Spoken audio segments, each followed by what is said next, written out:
Hey everybody, welcome back to the Stanley parable. What the?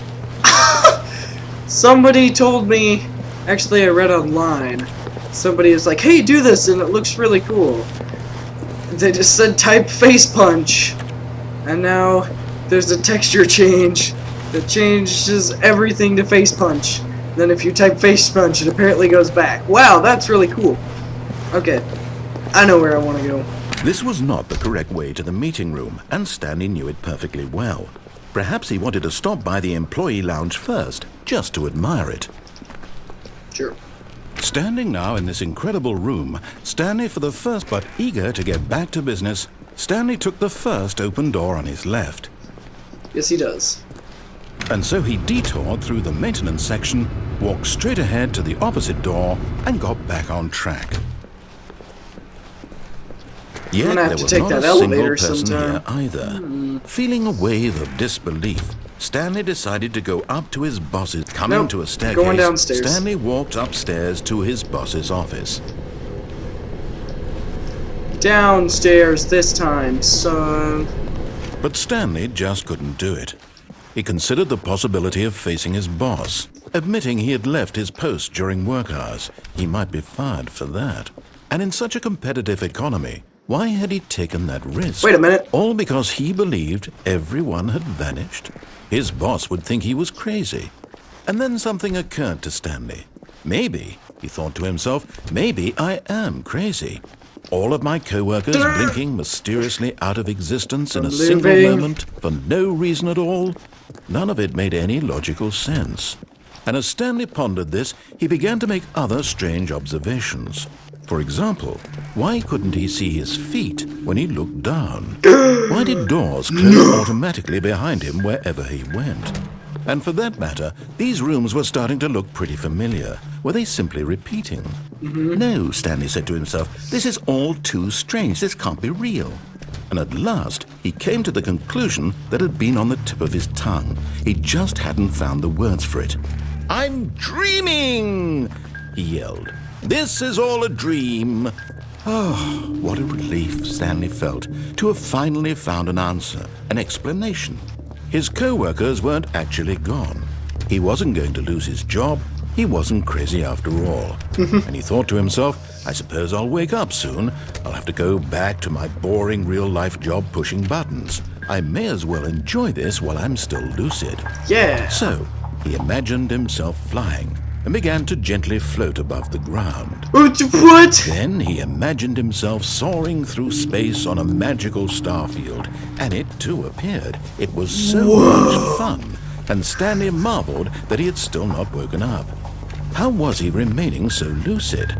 And then perhaps the strangest question of them all entered Stanley's head. One he was amazed he hadn't asked himself sooner. Why is there a voice in my head dictating everything that I'm doing and thinking? Now the voice was describing itself being considered by Stanley, who found it particularly strange. I'm dreaming about a voice describing me, thinking about how it's describing my thoughts, he thought. And while he thought it all very odd and wondered if this voice spoke to all people in their dreams, the truth was that, of course, this was not a dream. How could it be? Was Stanley simply deceiving himself, believing that if he's asleep, he doesn't have to take responsibility for himself? Stanley is as awake right now as he's ever been in his life. Now, hearing the voice speak these words was quite a shock to Stanley. After all, he knew for certain, beyond a doubt, that this was in fact a dream. Did the voice not see him float and make the magical stars just a moment ago? How else would the voice explain all that? This voice was a part of himself too. Surely, if he could just... He would prove it. He would prove that he was in control, that this was a dream. So he closed his eyes gently, and he invited himself to wake up. He felt the cool weight of the blanket on his skin, the press of the mattress on his back, the fresh air of a world outside this one. Let me wake up, he thought to himself. I'm through with this dream. I wish it to be over. Let me go back to my job. Let me continue pushing the buttons. Please, it's all I want. I want my apartment and my wife and my job. All I want is my life exactly the way it's always been. My life is normal. I am normal. Everything will be fine. I am okay. So apparently his wife does exist. No, no, no! It's not a dream. Stanley began screaming. Please, someone, wake me up. My name is Stanley. I have a boss. I have an office. I am real. Please, just someone tell me I am real. I must be real. I must be. Can anyone hear my voice? Who am I? Who am I? And everything went black. Okay. This is the story of a woman named Mariella. What the? Mariella woke up on a day like any other. She arose, got dressed, gathered her belongings, and walked to her place of work. But on this particular day, her walk was interrupted by the body of a man who had stumbled through town talking and screaming to himself, and then collapsed dead on the sidewalk. Ooh. And although she would soon turn to go call for an ambulance, for just a few brief moments, she considered the strange man. He was obviously crazy. This much she knew. Everyone knows what crazy people look like. And in that moment, she thought to herself how lucky she was to be normal. I am sane. I am in control of my mind. I know what is real and what isn't. It was comforting to think this, and in a certain way, seeing this man made her feel better. But then she remembered the meeting she had scheduled for that day, the very important people whose impressions of her would affect her career, and by extension, the rest of her life. She had no time for this, so it was only a moment that she stood there, staring down at the body. And then she turned and ran. Okay, that was interesting. Rather happy music for Stanley ending up crazy and dying.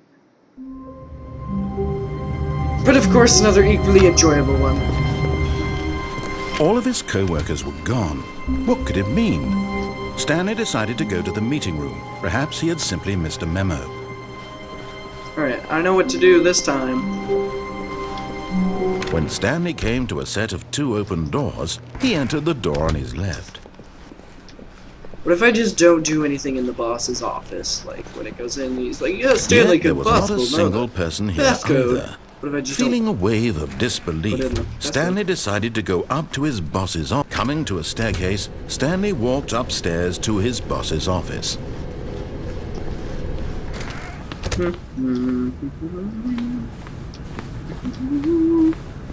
Oh, I think we all know the drill by now. Blah, blah, blah. Dark secrets, the keypad. Stanley pushes some buttons. Oh, hey, look, it's a new passageway. Quelle surprise. I wasn't gonna go that way. What? Are you saying I can't go back now? What are you trying to do to me, narrator? You're manipulating the story beyond what I had expected. What the? I don't know what to do. Is there anything this way? No. I guess I go down the elevator again.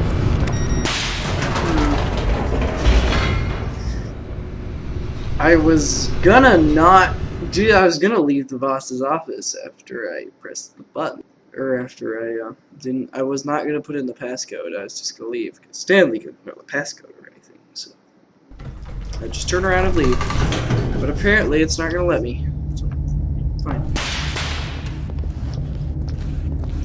How can I manipulate the storyline? Stanley walked straight ahead through the large door that read Mind Control Facility. Although this passageway had the word escape written on it, the truth was that at the end of this hall, Stanley would meet his violent death. That's awful. Alright, what happens if The door behind him was not shut. Stanley still had every opportunity to turn escape around and get back on track. When the lady tells me to? I wonder what's At this point, Stanley was making a conscious, concerted effort to walk forward and willingly confront his death. Yes, he is. Stanley's gonna go! Go, Stanley, go!